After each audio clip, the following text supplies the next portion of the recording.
Bonjour à tous. Nous allons poursuivre avec le développement de notre logiciel Brento School. Et aujourd'hui, nous allons parler du pointage des horaires de cours. Comment est-ce que cela doit s'enregistrer? Donc, nous avons un projet comme celui-ci, vous voyez. Lorsque le projet s'ouvre, directement, il repère le mois en cours et il remplit les différents jours du mois en cours avec les noms des enseignants et les matières qu'ils dispensent dans la classe qui a été sélectionnée. Donc chaque enseignant a sa classe, ainsi de suite. Ici en jaune verdâtre, c'est le jour en cours.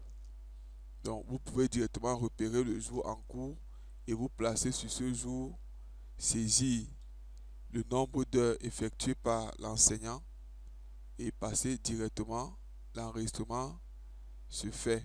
Voilà, donc voici la fenêtre que nous voulons coder et là vous pouvez aller de mois en mois pour voir les enregistrements qu'il y a sur chaque mois, tel que en cliquant juste sur les flèches gauche et droite tel que vous voyez à l'écran. Donc c'est ainsi que nous allons coder notre fenêtre de pointage. Il est vrai qu'on aurait pu le faire différemment avec une fenêtre au travers de laquelle on va enregistrer, mais ce serait une opération fastidieuse. C'est pourquoi nous avons voulu la monter de cette manière telle que vous voyez à l'écran. Et donc on peut passer de mois en mois et avoir un récapitulatif des cours dispensés par un enseignant sur tous les jours d'un mois, du 1er au 31 mai de l'année 2005. Et là, vous sélectionnez la classe. Vous pouvez aller d'une classe à une autre pour que cela vous affiche les noms des enseignants. S'il n'y a pas d'enseignant, vraiment, vous n'aurez rien. Ou s'il n'y a pas de matière dans cette classe, vous n'aurez rien d'affiché. Donc, nous allons retourner sur Windev pour voir comment mettre en place tout cela. De retour sur Windev, nous avons une fenêtre basée sur le modèle table, tel que vous pouvez le voir à l'écran. Dans cette fenêtre, nous avons mis une table hiérarchique dont la description est la suivante. Voilà, il y a le ID professeur, le ID matière, une colonne pour l'image du professeur, une colonne personnelle où nous allons mettre le nom et les noms des matières, une colonne totale qui va totaliser le nombre d'heures qu'a effectué l'enseignant sur la matière au cours du mois. Et ici, nous aurons une colonne clone que nous allons cloner en fonction du nombre de jours qu'il y a dans le mois que nous avons sélectionné. Donc nous avons une colonne clone qui est un numérique. Colonne clone, c'est un numérique 999 et nous avons mis mise en blanc si 0.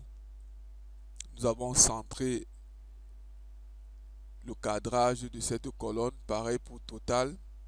Maintenant, nous avons fait que la colonne clone soit invisible mais en saisie. Et la table également est en saisie, mais toutes les autres colonnes sont en écriture, en affichage seulement. Bien, voilà pour ce qui est de la table.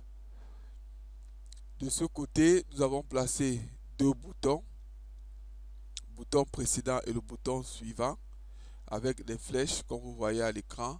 Ici, c'est un libellé tout simplement que nous avons placé là. Là, nous avons deux combos. Vous savez maintenant que nous utilisons beaucoup plus ces deux combos. Combo année et combo classe sont les combos les plus utilisés. Et ici, nous avons ajouté un champ qui est invisible. C'est un champ de saisie de type date, tel que vous voyez à l'écran. Donc, c'est tout, mais seulement le champ est invisible. Ok, voilà donc pour notre fenêtre. Il n'y a plus rien que nous avons ajouté. Maintenant, nous allons passer au code de cette fenêtre. À l'initialisation de la fenêtre, nous avons à la déclaration globale, nous avons d'abord déclaré GD date précédente qui est la date précédente que nous allons stocker dans cette variable.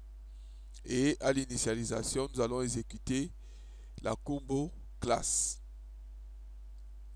Mais avant d'aller dans le code de la combo classe, nous allons entrer dans le code de la combo année. Ici dans la combo année, on va lister les années en cours et on va sélectionner.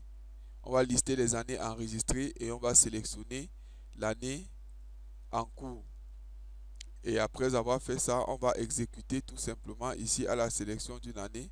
On va exécuter le code de la combo classe. Bien, maintenant, dans le code de la combo classe, nous avons ceci. Non, avant d'aller là-bas, on a le code des boutons. Ici, les boutons suivants et précédents.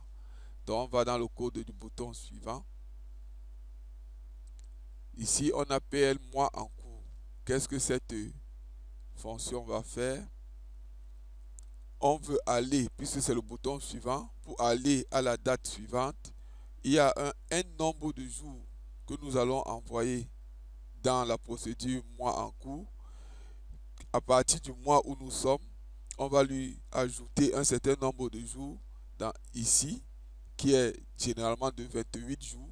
Et quand nous allons lui ajouter 28 jours, il va tomber directement dans le mois suivant.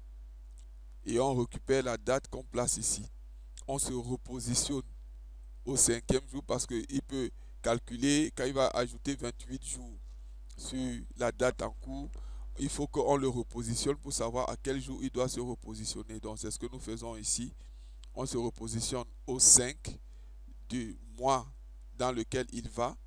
Et quand on se repositionne là-bas, on charge ça dans la variable date du champ date que voici ici.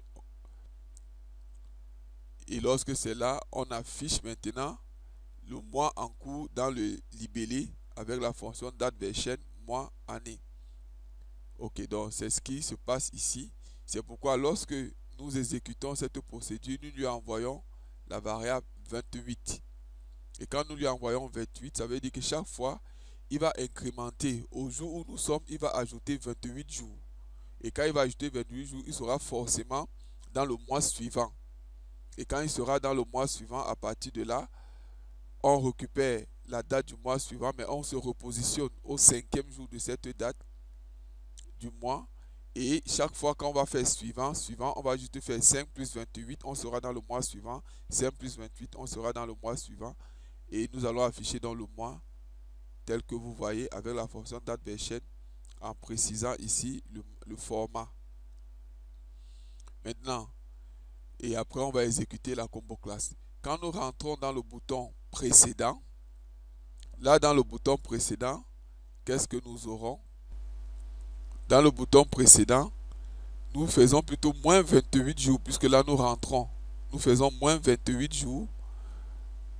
Et lorsque nous ajoutons moins 28 jours, il va revenir en arrière, on se repositionne à 5, puisque c'est la même procédure, ainsi de suite. Donc, voilà pour la procédure PL, mois en cours, qui va s'exécuter dans les deux boutons suivants et précédents.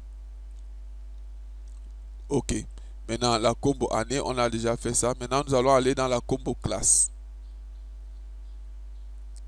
Dans la combo classe, on va d'abord remplir toutes les classes enregistrées et on va sélectionner la première classe. À partir de là, on va remplir les jours sur les colonnes.